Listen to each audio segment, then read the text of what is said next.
say your last name is almost the same as our grandma's last name. Oh, that's so cool. Yay. Cool. Okay,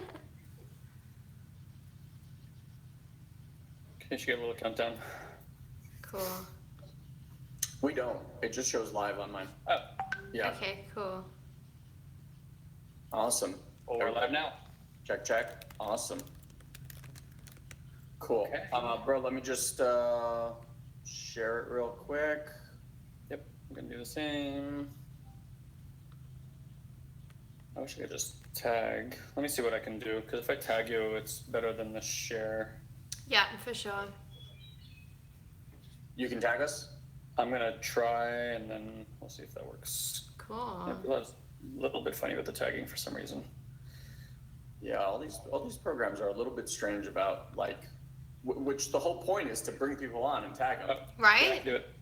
You think I they'd can make do it easy? So difficult. Hold on, my heater. I got you. Yeah? Yep. Cool. Awesome. Regan, welcome to the Have It All show. Yay! Thanks for having me. Regan, you've been in and around our lives for so long, and this is one of the first times that we actually get to connect, and people are going to get to be like a fly on the wall as we do this, which is going to be really, really cool. You're gonna have to speak for yourself when you're making claims like that. Well, yeah, I mean, I've shared good space with this wonderful lady. Right.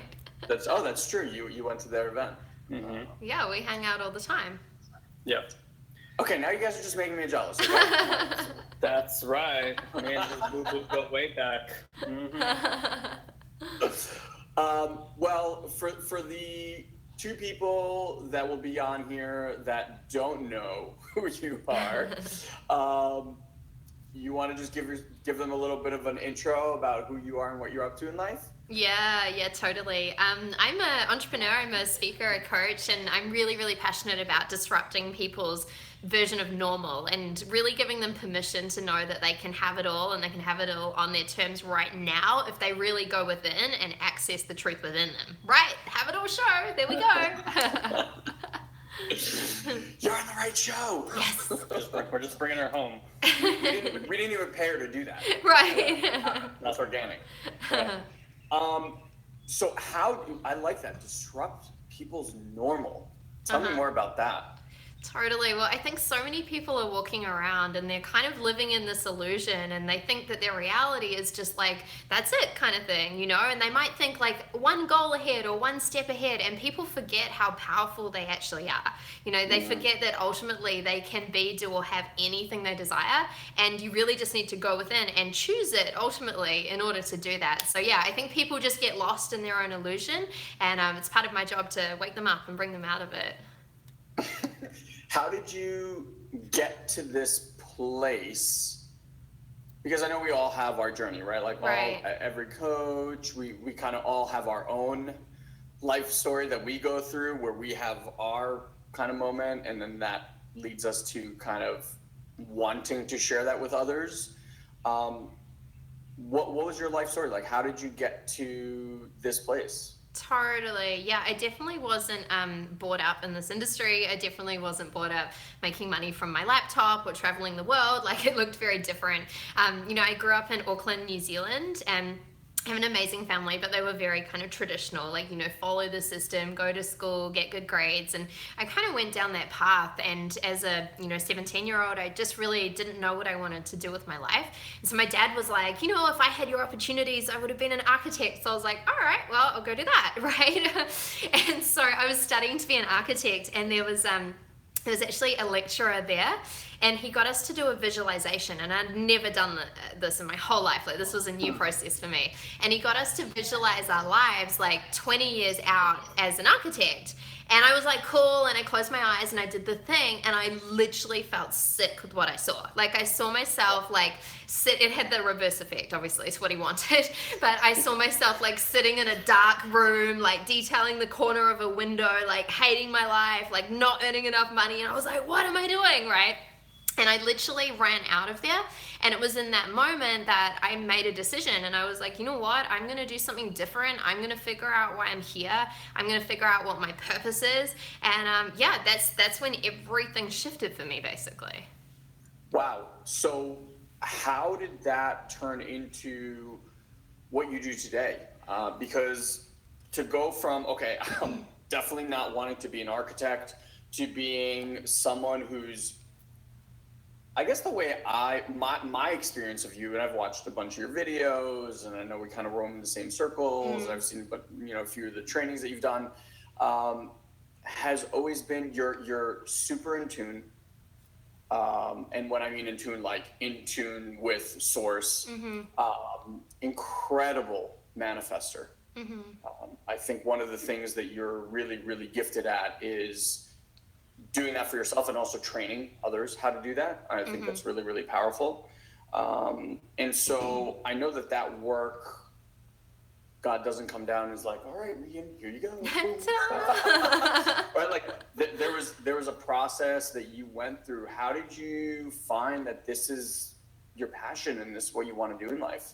Totally. And I'd love to say that I, started with a big vision of wanting to impact millions of people and make millions of dollars and change the world. But it really didn't start there. It really didn't. Like, I was in a place where I was literally like, okay, cool. How do I not have a 9-to-5 job? How do I do something that I love, right? And how do I actually create some freedom in my life and like do something good? It really started from that place. And, that day I remember at university, I went home and I went to Dr. Google, because obviously Dr. Google has all the answers all the time. Knows everything. Knows everything, right? And so I Googled, how do I quit my 9-to-5 job? Now, I didn't even have a 9-to-5 job, right? And this ebook came up, which was all about like the school system and the money system and, what you should have learned at school but didn't. And I read it and I was like literally obsessed with it. I was like, oh my God, like all this stuff is available. And the ebook was a lead generator, which sent you basically to a 4-day wealth seminar, right? And so I went to that in New Zealand. And it was like a sell from stage event. So there were like 50 people selling all these products. And I remember sitting there and I was enrolling in courses with money I did not have. And I felt totally overwhelmed. But at the same time, there was this spark of hope where I was like, oh my God, maybe it's possible to do something different. Maybe it's possible to create a life which actually looks different. And so, that's when I started digging into everything. But it was from a very strategic place. It was like, how do I invest in property? How do I trade currency? How do I learn sales? How do I learn marketing? Like strategy. And I got to this point, guys, where I was over $100,000 in personal debt, like credit cards, personal loans. And I got to this place where I was literally so far in debt and my life wasn't changing. And I said to one of my coaches at the time, I was like, you know what, like maybe I'm not cut out for this. Maybe this isn't the life for me. Maybe I'm just meant to be an architect and have a job. And he literally laughed in my face, firstly, and was like, Regan, you've got it all backwards. He's like, you're looking for the answers outside of you. You're looking for a secret strategy. There isn't one. It's all about the internal game. It's all about your mindset. It's all about your energy. He said, how much work are you doing on that? And I was like, well, not much. And then that's when I went, Know about that stuff. Totally. And that's what threw me down the path of like NLP and hypnosis and energy work and all into that world. And guess what? That's when everything started shifting and I actually started seeing results and people started coming to me being like, how are you doing this? And I literally turned into a coach, not because I wanted to be a coach, because I just started sharing what I was doing and helping people. And that was the first time that I really felt like a sense of purpose in my life. Wait, hold on, bro. So I don't want this to feedback. I think I'm getting an echo.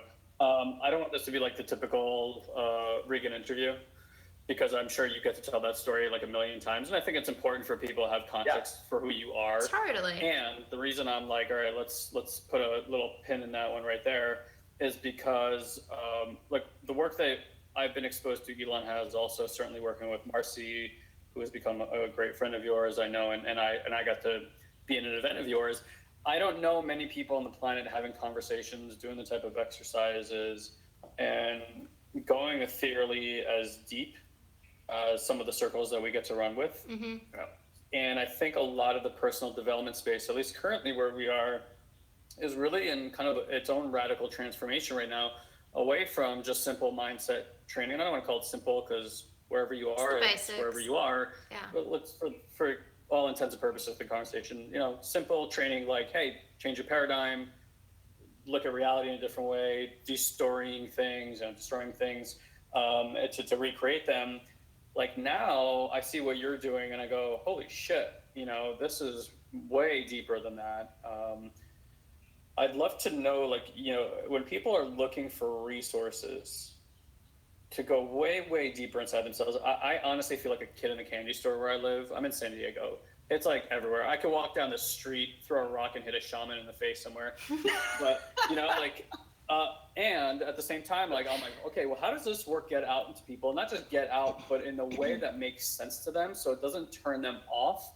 Like they're doing something that isn't quantifiable or quantitative. I don't know if that's a word, but like that they can see the value of it in their lives. Mm-hmm. And that doesn't necessarily go against maybe like some religious beliefs that they grew up with. Anyway, my question basically is like going into this ethereal, deeper workplace, which I think is so critically important right now in human history. What do you tell somebody like, hey, this is the kind of work that I do? How do you start with that? How do you get them there?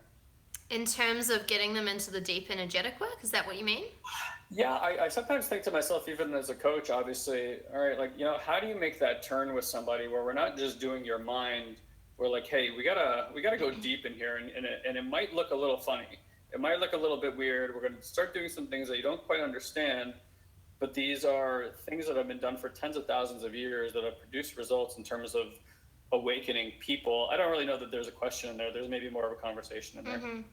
Like, how did you come across where you're finally like, all right, it's not just mindset, there's some really deep stuff happening here? Yeah, I feel like for me, there wasn't like one moment in time where like my life blew up and I saw the light and like then I realized how much more was available. Like it's really been like a gradual process over the last 10 years of like peeling back layers and meeting different people and doing one thing which led to another. So it's been a real evolutionary kind of journey for me.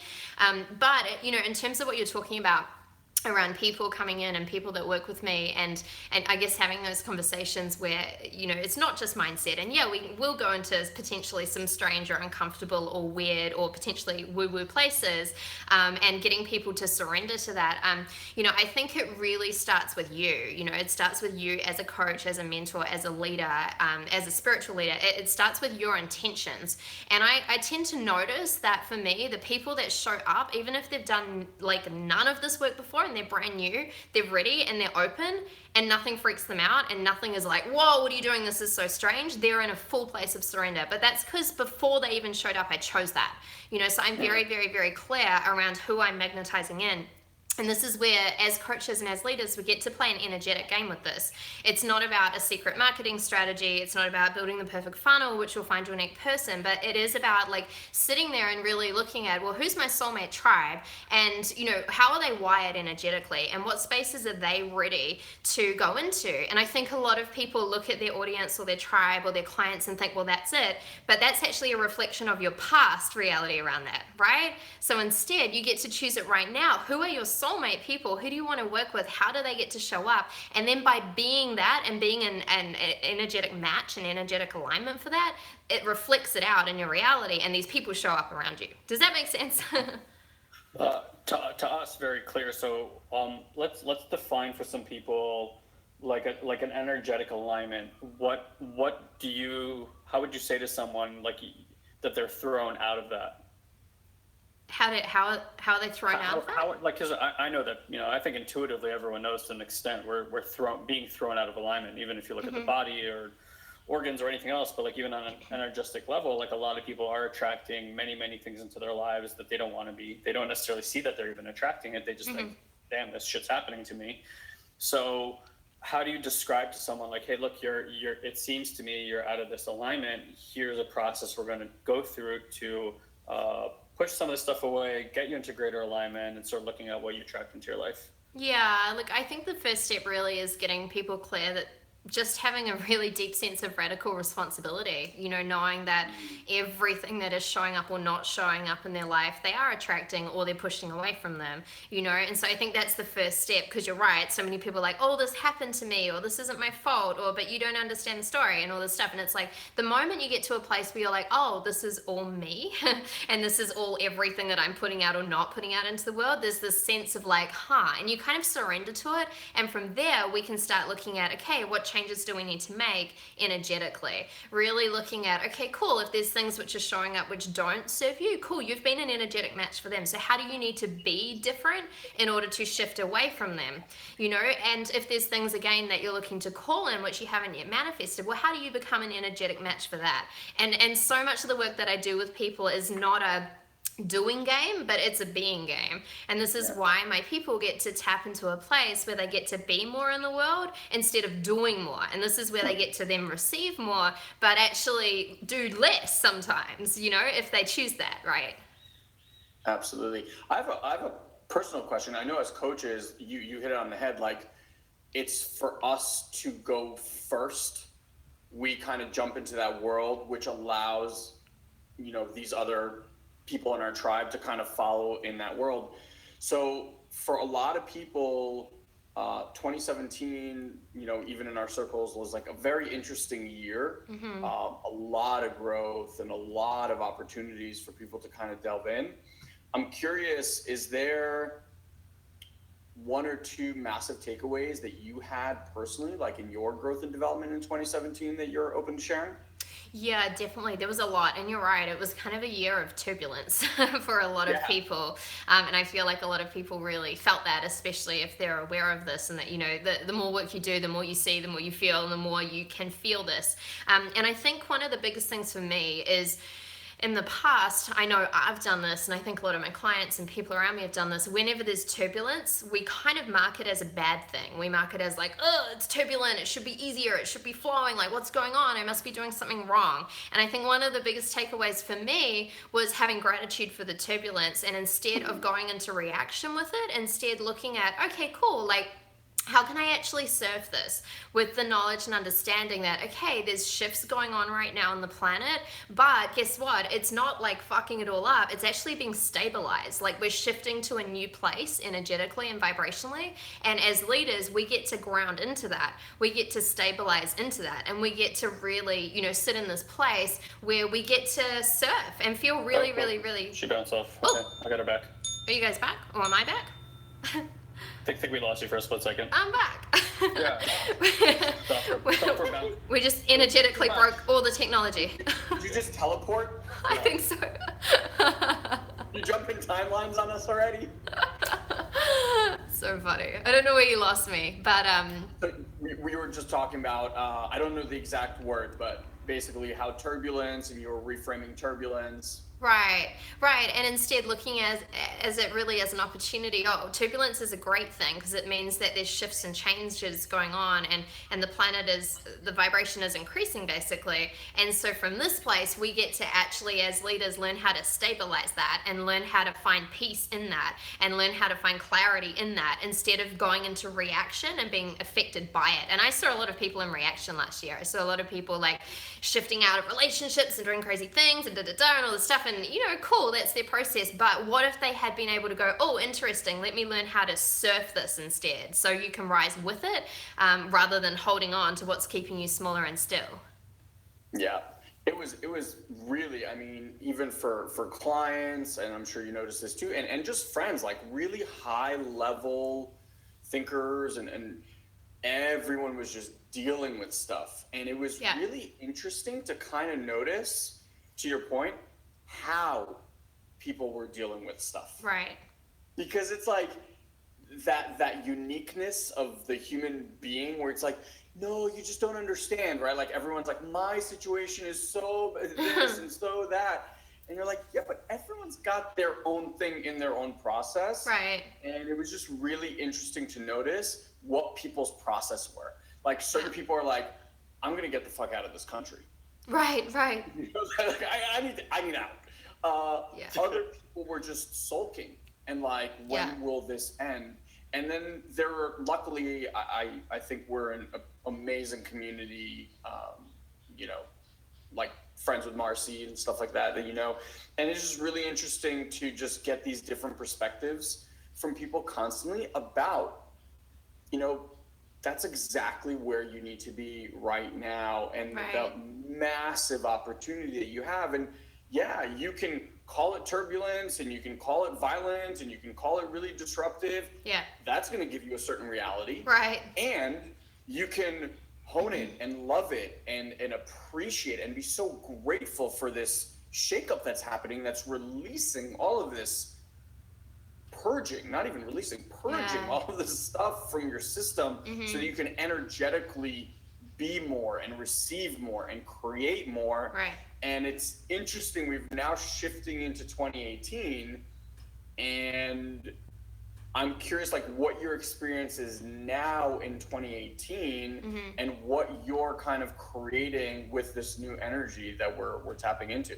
Definitely, that's such an awesome question. Well, 2018 already feels a little bit more stable, like when I just tune into it energetically compared to last year. But I'm also seeing like something interesting happening where I can see the people who are learning how to surf, right? And learning how to ride these waves and really looking at them not as destruction and turbulence and drama, but instead of looking at it as, wow, cool, like I see this opening, I see this is now, a new access point, and people that are looking at it in a really, really, really excited way. I see it becoming easier and easier and easier and easier for them. Like I see it becoming just opening up so much and people having access to so much more. But I also see the other side of the spectrum where people are kind of getting stuck, right? And it's interesting because it's like the people that were maybe a little bit like turbulent, this and that, and it's like energetically they're clinging on to the old stuff. And at any point in time, we have a choice whether we evolve and whether we ascend, or whether we want to stay where we are. We choose that consciously or unconsciously. So I see people choosing, I couldn't handle the turbulence, so I'm just going to stay in my past reality because it's more comfortable here and I feel safe. And I'm seeing that. I'm seeing people like literally repeating the last 2-3 years of their lives, and that's cool. But then I'm also seeing the people that are rising just go faster than ever in ways where they're manifesting where it's not even logical, right? Where you look at like jumps in my client's business, where any business coach would be like, that's impossible. Where you look at people manifesting like business deals where it's like, what? How did you meet that person? How did that happen? And they're just riding the wave like super fast. I love that. When you talk about riding the wave, I think that's a really cool analogy. I'm getting a huge feedback. Yeah, I'm turning down my volume so it's not coming from me. Okay, I'll turn mine right down. Enough so I can hear you though. Let me do the same on mine. You sound good now. Technology. It's so funny. You sound good now. Yeah. When you talk about riding the wave, say more about that, because I know it's something that like there's certain language that we tend to use, and other people are like, what wave? What the fuck? What wave is Regan talking about? Yeah, there's lots of waves. The waves can show up in multiple different ways, literally. So it might be the waves of emotion. Like I know a lot of people felt the emotional highs and lows and in-betweens of last year. It might be waves in terms of what some people experienced last year financially, we've got to remember that anything externally showing up in our lives is a reflection of what's going on within. It's a reflection of our vibration. And that vibration that we hold simply reflects into our field of frequency around us, and then that creates our external reality, which is a great thing when you know how to play with it. But when you're maybe a little bit more unaware of it, it's like, what's going on here? So yeah, waves, I just mean the highs and the lows, the ups and the downs. And this the analogy of surfing is like, how do you get on that surfboard and feel really good with it, feel really in flow with it? Doesn't matter whether the wave's crashing or whether you miss the wave, like it doesn't matter, because you're surfing and it feels good and fun, right? Beautiful. I have a completely different question on a different spectrum here. As coaches, we're always looking to grow, right? And it's something that we keep pushing ourselves. What are you focused on for yourself this year? Like, are there certain modalities that you've been delving into that are really intriguing you recently? Are there certain teachers or teachings? where are you pushing the edges of your boundaries? Yeah, I love that. And I'm obsessed with growing, literally. Like, I'm never not growing, never not working with people. So for me, my big core thing is literally how do I raise my vibration and how do I do it in a grounded, stabilized way? And how do I do it as quickly as possible? Like, those kind of the questions I'm always looking to answer. I'm then very, very, very unattached around how that shows up. I get into this place of surrender where I choose that, my next teachers or my next course or my next book or whatever it is going to come to me. And it may not be what I expect. And this is where I think people fall in like holes and they're like, oh, like so and so did an NLP course, so I have to do an NLP course. Wrong, right? Like that might not be the aligned path for you. So I'm very unattached. I don't look left, I don't look right, I don't care what anyone else is doing, but I'm very open around what's coming through. So something around, I guess, the last 8 months or so, which has been very present for me, is channeling and working in this way. And I used to put channeling as a like I don't know how to do that. I would love to do that, but I can't do that. And then when I got into the work, I really started realizing like, oh, we're all channels and we're all connected to source and we all constantly have amazing things coming through. But the question is, how open are you? How available are you? And how willing are you to put your hand up as that channel? And so that's been my work, and it's been like a little bit personally uncomfortable and confronting for me in some areas, spending time with clients and then you burst out talking in a different voice all of a sudden, and there's been some things to deal with. But for me, it's also been a beautiful journey of how do I sit into this next level of evolution. So yeah, that's been one of my big focuses and still is. It's really looking to take that deeper for me. Yeah. And I think that's really smart what you said, because it's been a point of interest for me too for about a year. And did you have a chance to meet Amateo at any point or connect with him? Yeah, I've worked with him. Okay. Yes. Okay. So yeah, probably introduce you to some of that work, right? So when you first see that, it's like a outer body, very alien type of experience, and it's kind of like what you said. There's yet to be anybody else's blueprint that I followed that's worked for me. Right. And when I got into like the channeling game, so to speak, or at least that I opened up to and started having interest with it, it's like it had to look some certain way in order for it to be there for me to identify that it's available to me. Right. And I think that's actually what slowed it down tremendously in my ability to tap into it. I still don't quite feel like I am fully like surrendered into channeling. I had a reading with him back in April of last year, and one of the things that Ratava told me was basically like, it's not going to look like this. In fact, it's barely going to look like anything at all when it comes to you. Right. And he goes, can you see how that would be effective? I'm like, yeah, because standing in front of people on stage with my eyes rolled back and my head flipped over and me going like this might be a difficult way for people to receive that message. And I was like, oh, that's interesting. And I have found a lot more fluidity, but it's like any other relationship. There's and I'm saying this because I just want to kind of clarify for people. It's like any relationship. It requires trust and a foundation to build upon. Right. And if you don't trust yourself, if you're stuck in it's got to look good or it's got to look a certain way, you're basically you're cinching that hose, and it's not allowing for that thing to come through. Like, I absolutely love that at least the people we're spending time around or investing time around these days, more and more, it is becoming part of the conversation. Is like, here is what's coming through me. And it's like, I don't really know why I'm telling you this. I just know that I'm supposed to be telling you this. Right. Yeah. And so I want to kind of like move the conversation towards like, you're a very intuitive person. Out of all the people I know coaching, you probably have some of the highest paid clients in the world, outside of like some of the really huge names on the planet, like Tony Robbins or whatnot. And is that the type of work that you're doing with them now? It's just like a very in the feel, here's what's coming through me type work. Yeah, it's very much like that from both parties. So, for example, when I jump on a call with a client, I will basically become available and open the channel for them as well. And so we'll on a call we'll go through I guess different layers, and there's no plan, but just very open to what comes up. And sometimes it's me and my mind and my strategy, and then sometimes it's very much coming through me, and that may sound normal, that may sound abnormal, that may sound like someone completely different, and they're just completely open to that. And for many of my clients at that level as well, that it's also similar work that they're tapping into, you know. So I really believe that it gives them permission and it gets them to go deeper. And yeah, I definitely have a couple of clients where it's like very clear that they want to go deeper into this work, and that's something that we work on as well. Yeah. That's so cool.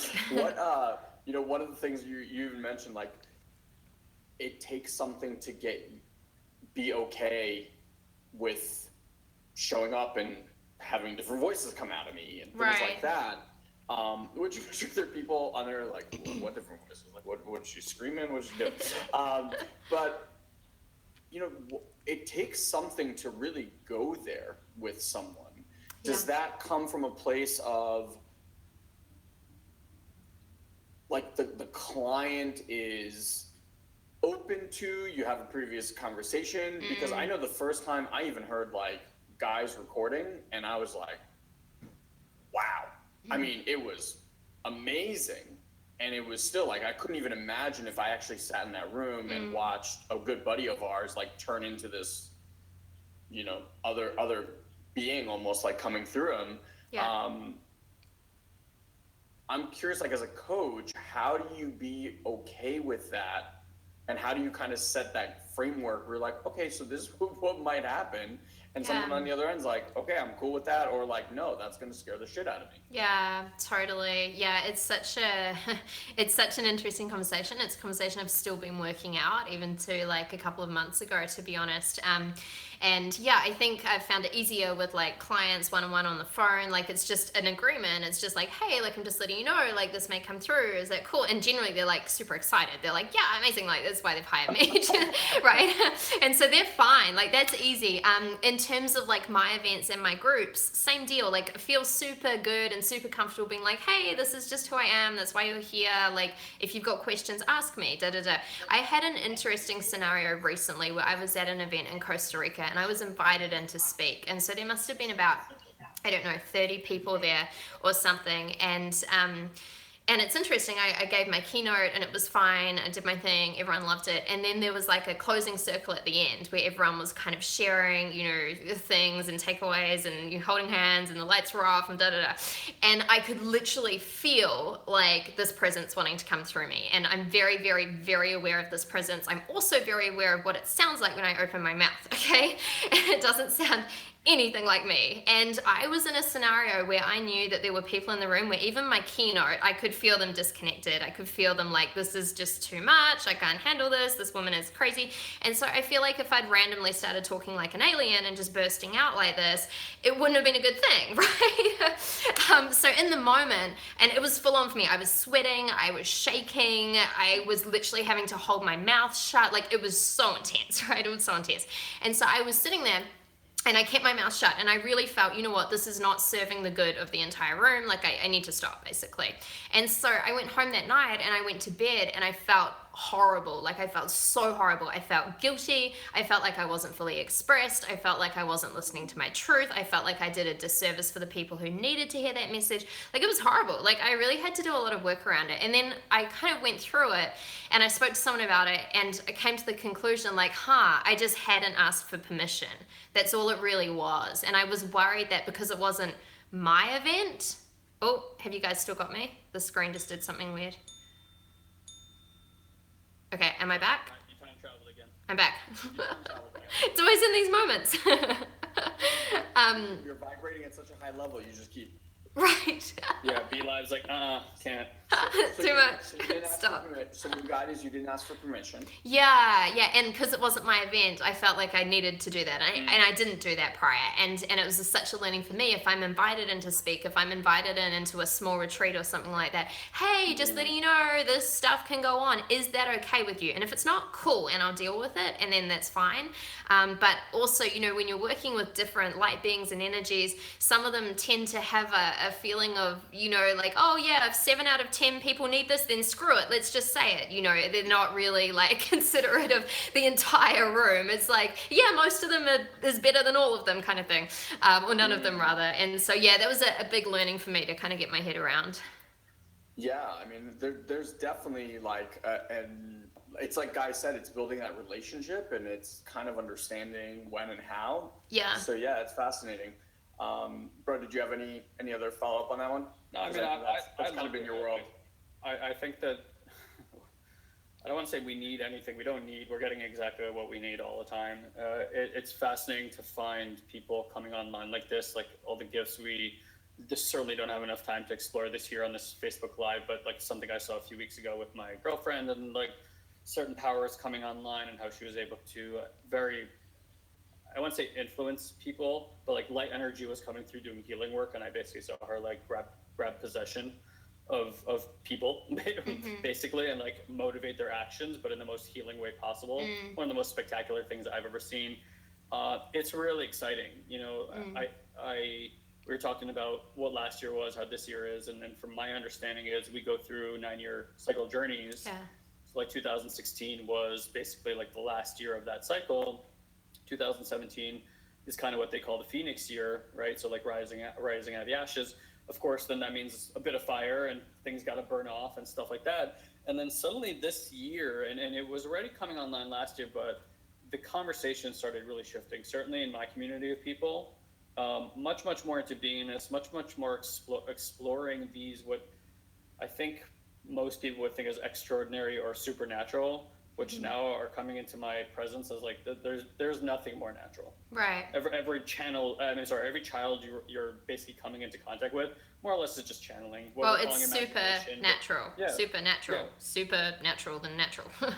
Exactly, right? Yeah. What could be more natural? So it's like these things that we've kind of elicited as like, oh, it's just your imagination, is really more like these vibrational frequencies that you kind of were born with, that through conversation, through communication, through making yourself wrong and adding all these layers on top of yourself, you just kind of forget. Because in every moment that I've had stuff come online, every time I've watched somebody do this and I ask them, you know, where did this come from? And they say, usually it's some variation of like, I felt this my entire life. I knew this was here all the time. I just didn't let it come forward. Yeah. Something I would be really curious on. So guidance with channeling, where did you go seek mentorship on bringing that forth? Yeah, totally. Well, it's really interesting. It's something which I found out later I'd basically done my whole life. Like, and I felt a little bit weird and almost guilty about it sometimes. So for example, I would run a high level mastermind training online for my clients, and I made a rule a couple of years ago that I did them all audio with the camera off. And the reason for that is that they were more efficient if I was lying down staring at the ceiling and literally having no notes or anything in front of me, and I would just lie there, like sometimes in my bed I would just lie there and I'd just talk staring at the ceiling, and at the end of the hour I couldn't remember what I said. I couldn't remember any key points. I couldn't remember anything. And then everyone was like, that was amazing. And I would re-listen to it to figure out what I told them. Like, it was crazy. And I kind of felt strange about it because I was like, I should be planning these trainings. I should be putting more thought into them. I should have the camera on and be really present. And I had all these like rules which I had to burn, and I never understood it. And I kept doing it because it worked and everyone loved it. But I never fully owned it or told them, here's why the camera's off, you know? So it was interesting digging into this when I started working with people. It was like, oh, that's what I'm doing. Oh, here's how I can do it more consciously. Here's how I can do it at a deeper level. So, you know, I worked with Mateo, who definitely gave me a lot of permission. I then went on and worked with Catherine Bird around this. I've read a stack of books around channeling. I've been obsessed with watching YouTube videos. So it's kind of been like pulling lots of different things from all over. But, you know, I think the biggest thing has been just giving myself permission to go deeper into what I was already doing, you know? And I think there was this huge part of me being like, oh, when I work with people, then like everything's going to explode. I'm going to go into this whole new reality. No, I'm just going to actually realize I'm already doing it. And now it's okay. And now I get to do more of it at a deeper level, you know? As you're doing it more and more now, do you find, because when you did it before, you'd mentioned you were like staring up, you didn't remember anything. Yeah. It kind of like comes through you. It's funny, I don't know if this happens at your live events, Guy and I will be talking, or one of us will be talking, and someone will say something like, "Hey, can you repeat that last thing you said?" And I'm like, I have no idea what I just said. No. I Yeah. have no idea. Like, I honestly have no idea, and I always make fun of it. Yeah. But now, as you're practicing more, do you find that you're able to actually retain more of what you channel? Yeah, it is getting better. I used to be exactly like that. And same thing. My clients will make fun. They'll be like, "Can you repeat that?" And someone will be like, "Never ask her that question." You know, like it just doesn't happen. Or I'll be like, "What did I say, guys?" Like I literally had no idea. It's getting way better. And so I just started asking that I would like to be consciously aware of what's coming through. I started asking, "Hey, like I want to receive this message. I want to have it come through, and I want to be consciously aware and able to remember what I've said, please." And it's definitely not 100%, but I can at least now remember like key points or key things, sometimes stories which come through. So it's definitely getting better. It's taking practice. But yeah, I just started setting it as an intention as a request. Another thing which I had to have happen, or which I chose rather to have happen, is often when I go into these places, I get super hot.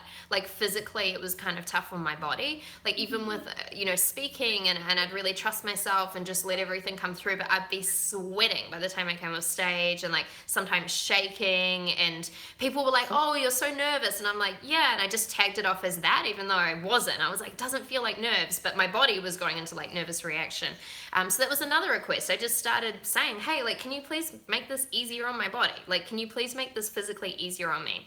And I think the thing to know with channeling is that, regardless of whether you're channeling your higher self or a light being or an ET or an angel or whatever it is, like you're basically a translator, right? So you're basically taking light codes, waves, patterns, vibrations, and you're translating them into like English in this sense, right?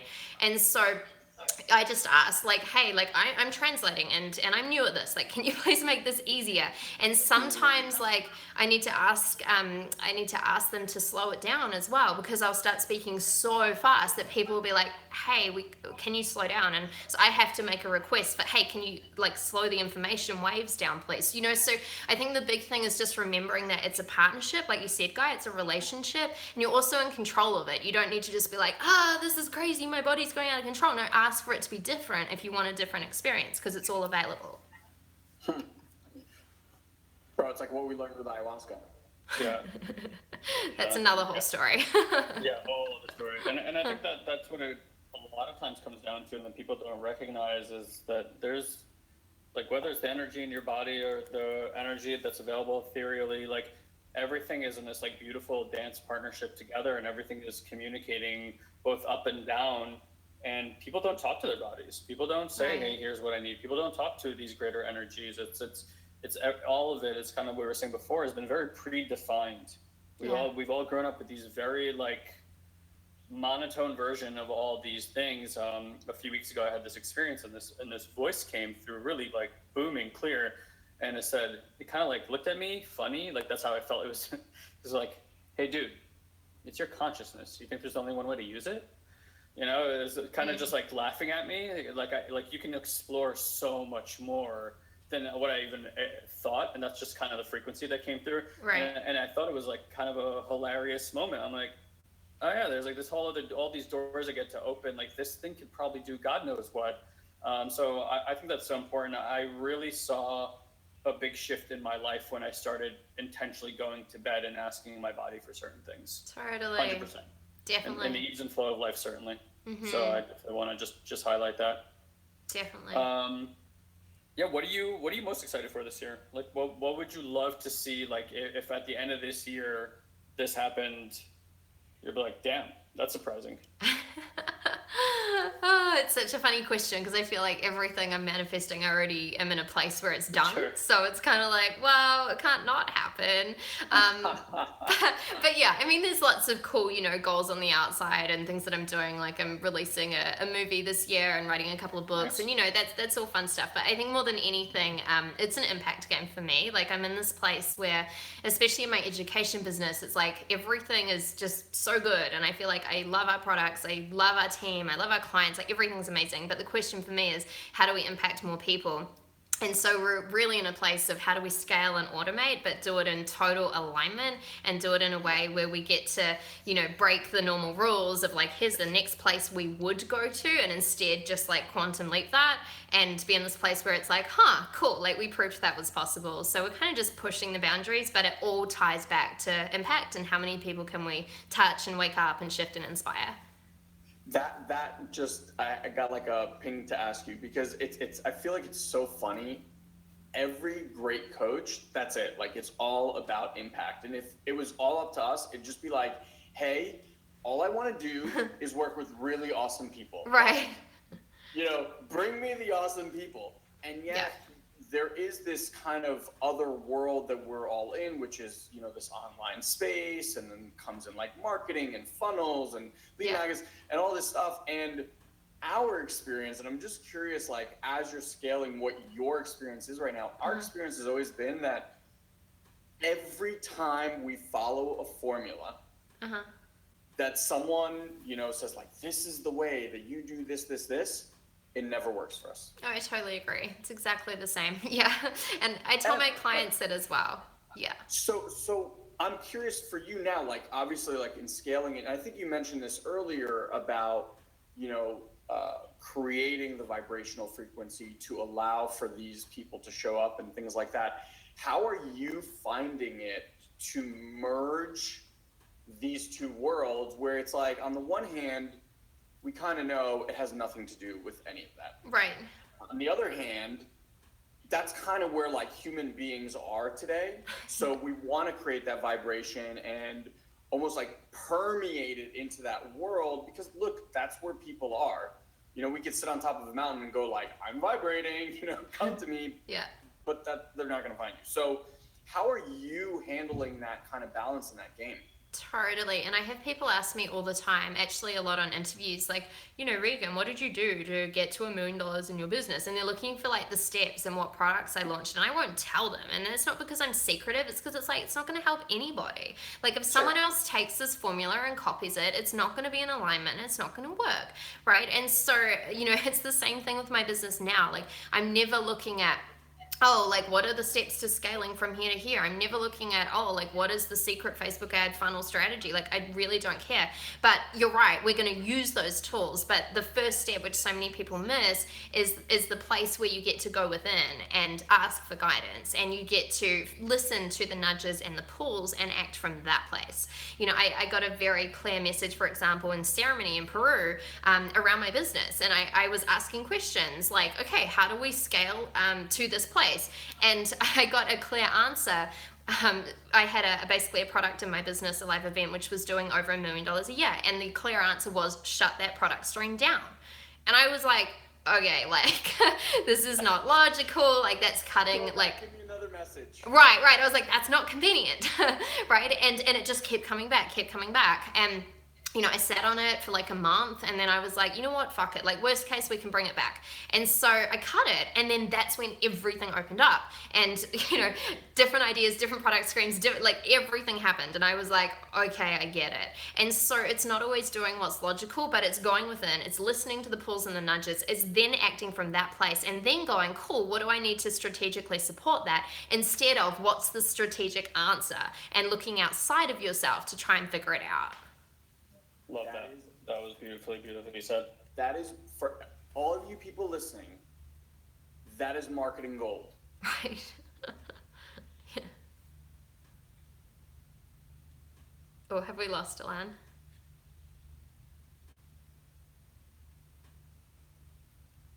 Can you guys still hear me? Yeah, we hear you fine. Oh, cool. I can't hear Alan. Oh, she can't hear you. Yeah, that's something happening today. Happened on a previous interview too. That's cool. Bro, you might have to refresh. It might click in again for her. He's just frozen like Otherwise, I can just channel Elon. It's so funny. I'll refresh. I'll be back here in a second. He was like, "This is what you need to know," and then it just froze on that. Yeah, it's like that's it. That's all we're gonna give you guys. That's it. Enjoy the ride. Right. Here it comes. Cool. Back on. Can you hear him? Can't see him. Oh yeah, he's back. Okay, okay, cool. Otherwise, I was just gonna channel you and just that would be the channel. it's the same brain anyway. It's like, Right. Yeah, why not? I was saying that, we'd go to these live events and really smart marketers would be up on stage saying to everyone, this is how you do this, and this is this strategy, and if you do this, and and I'm yet to meet people that do that exact step-by-step formula and get those results. And they just keep trying, and they're like, well, then it was just not that formula. So then they go to another live event, or they pay another guru, or blah, blah, blah. And it's like, until you hone in to your process and it's great to learn all that stuff. It really is. It's empowering, and it's just a puzzle. And like, you have to create your own puzzle that feels good to you, Right. because if it feels forced, I mean, we paid someone a buttload of money to put together this webinar because we were like, we're not going to sit down and do it. And it's just like, we want one. And so we did it, and we tried it, and we tried it, and we tried it. And it got to this point where I look at Guy, I'm like, we did it again. Yeah. We did it again. The mind took us into that trap, and we fucking did it again. And I was like, we're done. Like, that was the end. It was like the final straw. And I'm like, we're done. We don't follow the rules. We don't do any of that stuff. We just tune in. If it feels good, we move in that direction. If it doesn't feel good and doesn't energize us and uplift us as we are doing that thing, we are not doing it. Exactly. No, you've totally got it. And I have an academy, and we teach people how to develop, launch, and accelerate their brands online. And we do teach a lot of strategic stuff, like how to put together a great webinar and all these things, and social media and all the pieces you need. But we do it in a way where we teach people all the pieces. And then, of course, they look for the system, and they're like, but what do I do first? And And they've got all these questions. And the whole team is trained to literally be like, what feels good? And that's like the answer to everything. And then they start getting it, and they're like, oh, yeah, you know what? It doesn't feel good to do a webinar. You know what? It doesn't feel good to go live on Facebook. You know what? It feels way better to go do this other thing and go speak and whatever, right? But we teach them to use the pieces and have all the strategic pieces, but create it from within. That's really interesting. I was wondering, because I know you actually have a component of your business where you're actually training people how to build these businesses. And I was like, I wonder how they do that. That's really clever. Yeah, that's how. And they must drive people nuts in the beginning. It does. Yeah, they're all like, I'm so confused, But by the end of the academy, they actually learn to listen to themselves. It's the same with their messaging. We get them super clear on like what is their authentic message that's coming through them. And so many of them are successful online entrepreneurs as well. And they've got this kind of manufactured message that they think the world wants and needs. And then we're like, well, why doesn't it feel amazing? Why are you not doing $1 million and beyond? And we get to the core of it, and they're not listening to this other thing that they think is too crazy or too wild or too big or too this or too that, or no one else has done it, or it's this, or it's not in line with my brand. Do that thing, right? And the moment they start trusting all of that and using the strategies from within, like, they just blow up. Yeah, and it's such a, we just speaking on this on the other interview, like, there's such a beautiful process of doing that entrepreneurial journey, and especially that in that way of tuning in and what feels good. That's the thing that permeates your entire life. It's not just in your business. It's okay, well, I also have these 2 kids at home. Totally. I get to tune in. I get to like listen and what feels good. Exactly. What about my husband or my business partner or my parents or whatever? And it's for us, that was really 2017 was a lot about reinforcing. It's like a muscle, right? Like that feeling muscle. Yeah. And for a lot of people, it's been atrophied. It's always been there. It's just kind of atrophied because we're so in the mind of do formula, how to force, all that stuff. Yeah.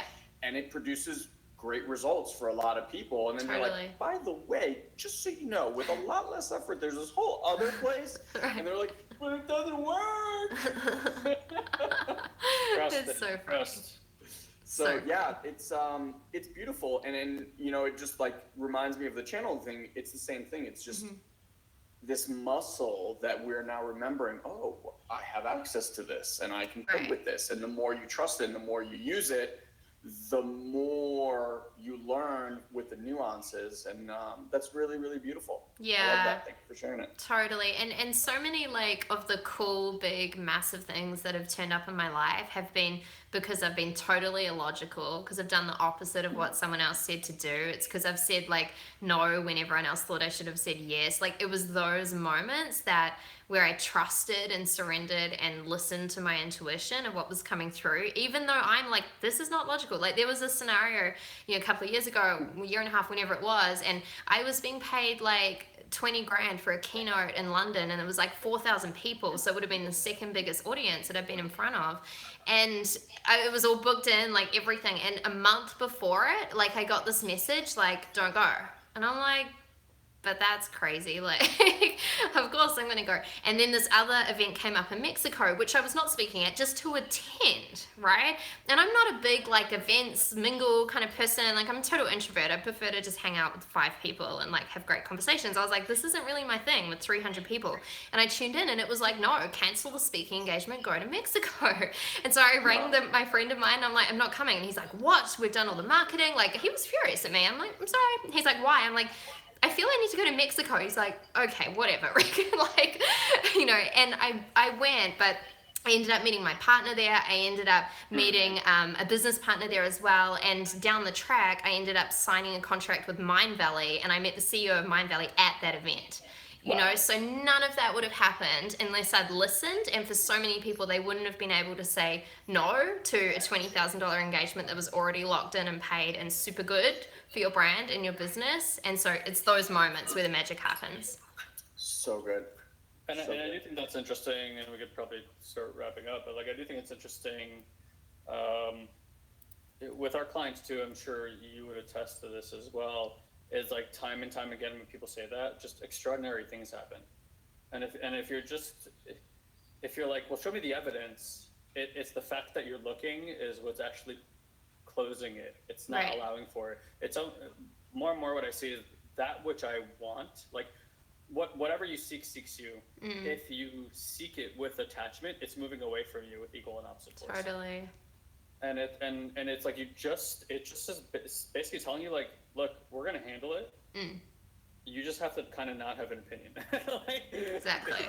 Or you can have it, just don't listen to it. Don't listen to it.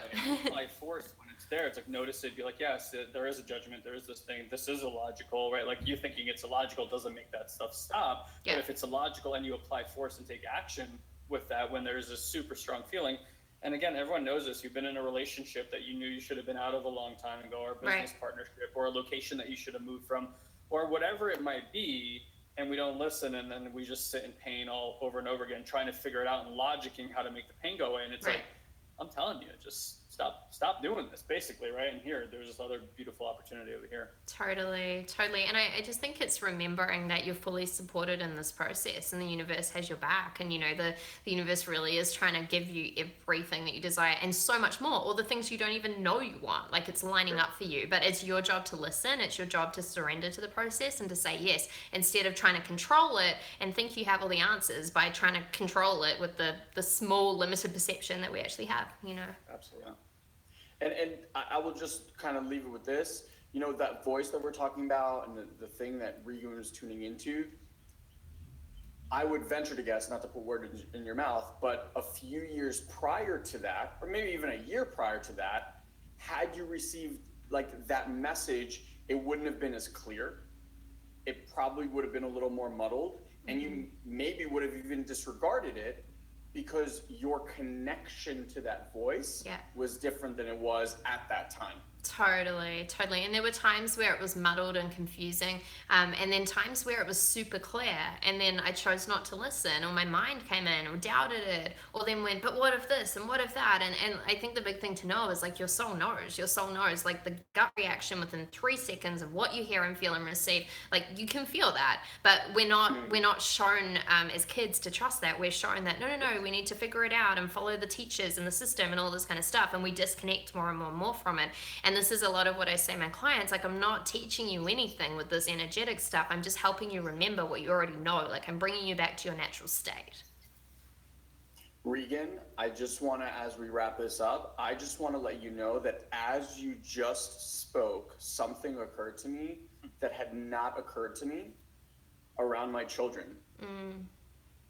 And that is that this is the practice that I've been in and we coach our people in And I've never had the conversation with my children yet about that feeling.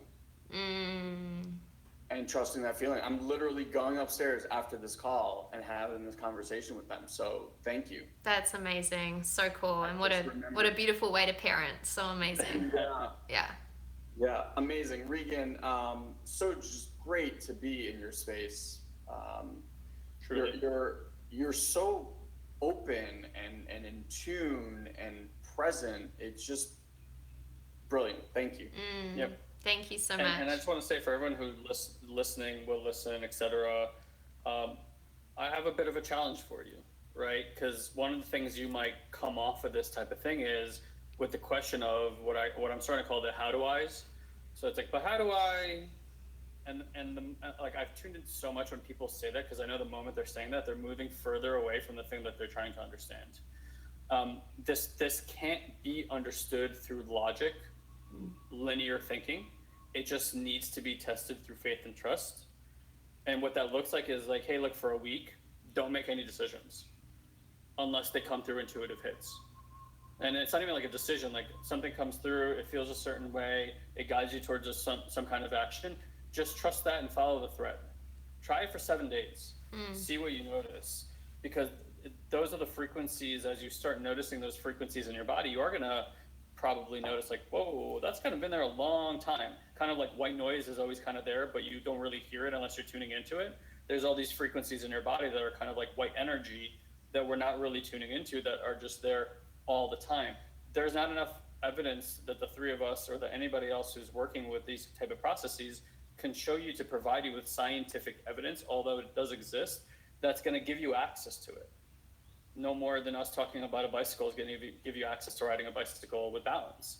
So it just needs to be personally experienced for that door to open. Once that door opens, it gets significantly easier to keep nudging it open a little bit more at a time, and really trusting in these processes that you are fully protected, fully guided, fully taken care of by the universe or greater intelligence, whatever sings to you. So yeah, thank you so much for sharing your wisdom here today. Yeah, that's awesome. Regan, how do people find out about you? Yeah, you guys can go to reganhillyer.com, or I'm on every social platform. It's all under Regan Hillyer. So just, there's a lot of amazing content on there. Reach out. And if you send me a message, of course I'll reply. But let me know you came from this interview as well. It'd be awesome. Awesome. Yeah. All right, love. Thank you for your time. Thanks, guys. You're both amazing. Amazing. Mwah. Talk to you soon. Ciao, ciao. Bye. Love. Okay, we're off. Good. Cool. Thanks, love. Awesome. Good Where stuff. are you now, you said? I am in Kauai now. I switched island. But yeah, I'm still in Hawaii. I go to Costa Rica. Yeah, I go to Costa Rica in like 2 days, and then LA, and then Peru for the rest of the month. Awesome. More ceremonies? Yeah. So I have a group I'm taking to Peru, which is a 9-day immersion. So we'll do 5 ceremonies during that time. Okay. Wow. Cool. Yeah. Awesome. Fun. You have a place in Peru that you really, really like? Guys, I love you. I'm going to click off actually, okay? Ciao, ciao. Okay, bye. Yeah. Yeah, no, I have a retreat center there which I've been using, but I want to start taking a few more people, so I'm looking for like a bigger retreat center currently in Cusco. How many people are there? 15 total, so 13 attendees. Yeah. Got it. And you're looking for a place that can fit how many? I think up to 20 would be good.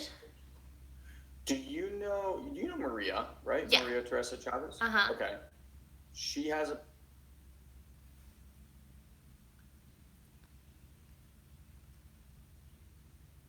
Oh, I just lost you for a sec. Are you still there? Have you got me?